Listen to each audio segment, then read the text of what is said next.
नमस्ते, स्वागत छ यहाँहरूलाई सेफ सुनी युट्युब च्यानलमा। आज म हजुरहरूलाई फरक स्वादमा चटपटे आलु चिउरा बनाएर देखाउँछु। यसरी बनाएको यो आलु चिउराको स्वाद चाहिँ एकदमै मिठो हुन्छ। यो चाहिँ सिक्किम अनि दार्जिलिङको चाहिँ एकदमै फेमस स्ट्रिट फुड हो। हजुरहरूले पनि अवश्य एकपटक ट्राई गर्नुहोला। यो चाहिँ एकदमै छिटो मिठो खाजा रेसिपी हो। आलु चिउरा बनाउनको लागि सबैभन्दा पहिला मैले यहाँ प्यानमा चाहिँ थोरै तेल राखेको छु। अब यसमा मैले बदाम राखेँ। बदाम चाहिँ हजुरहरूले आफ्नो आवश्यकता अनुसार लिनुहोला।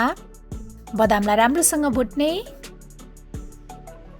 बदाम राम्रोसँग भुटिसकेपछि मैले यसलाई एउटा भाँडामा राखेँ। अब यो सेम प्यानमा थोरै तेल थप्ने। त्यसपछि अब यसमा हजुरहरूले आफ्नो आवश्यकता अनुसार चिउरा लिनुहोला। चिउरालाई चाहिँ मजाले क्रिस्पी हुने बेलासम्म भुट्नुपर्छ। चिउरा चाहिँ मजाले क्रिस्पी बनेको छ। अब यसमा मैले थोरै नुन राखेँ।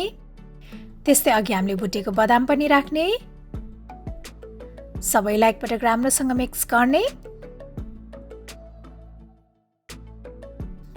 हाम्रो यो चिउरा चाहिँ रेडी भइसकेको छ।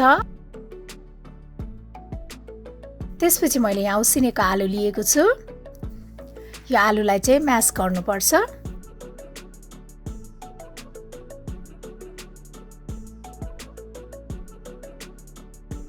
त्यसपछि मैले यहाँ बोइल गरेको टमाटर अनि सुकेको खुर्सानीलाई चाहिँ ब्लेन्डरमा राखेँ। यसको चाहिँ पेस्ट बनाउनुपर्छ। आलु बनाउनको लागि मैले यहाँ कराईमा तेल तताउन राखेको छु। त्यसपछि मैले यहाँ सानो चम्चाले 1 चम्चा जति जिरा अनि मुङ्ग्राइलो फुलाएँ। हजुरहरूसँग मुङ्ग्राइलो छैन भने तोरीको दाना फुराइदिनु भए पनि हुन्छ। त्यसपछि मैले यहाँ बेसार अनि रातो धुलो खुर्सानी राखेँ। अब यो प्याज राखेर यसलाई चाहिँ मजाले भुट्नुपर्छ।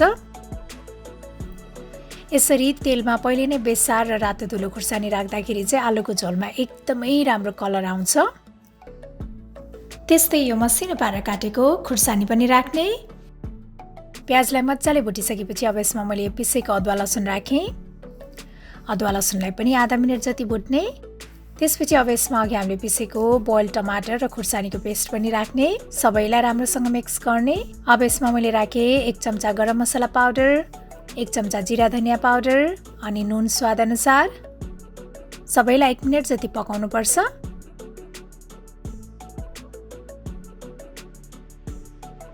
त्यसपछि अब यसमा मैले यो म्यास गरेको आलु राखेँ। सबैलाई राम्रोसँग मिक्स गर्ने।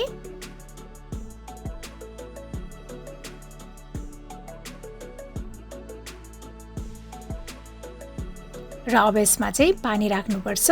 मैले चाहिँ यो टमाटर पिसेको ब्लेन्डरमा पानी राखेर यसमा राखेको छु। हजुरहरूलाई कतिको बाक्लो अथवा पातलो झोल मनपर्छ त्यही अनुसार पानी राख्नुहोला। यो उम्लिसकेपछि अब यसमा हरियो धनिया पनि राख्ने।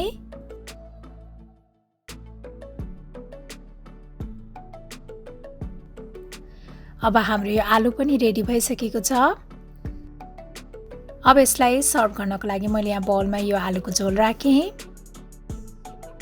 त्यसपछि अघि हामीले भुटेको चिउरा र बदाम पनि राख्ने।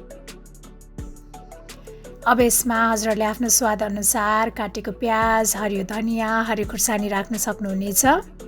त्यस्तै मैले यसमा सेब भुजिया पनि राखेँ। हजुरहरूले यसमा दालमोट अथवा वाइवाई चाउचाउ राख्नु भए पनि हुन्छ। त्यस्तै स्वाद अनुसार कागतीको रस राखेर यसलाई सर्भ गर्न सकिन्छ। आशा छ हजुरहरूलाई यो रेसिपी पक्कै पनि मन पर्यो होला। र मेरो अरू यस्तै रेसिपीहरूको लागि प्लिज सेफ सुनी युट्युब च्यानललाई सब्सक्राइब गरिदिनु होला। अनि साथै मेरो भिडियोलाई लाइक, शेयर र कमेन्ट गर्न पनि नभुल्नुहोला है। Thank you for watching. Bye by.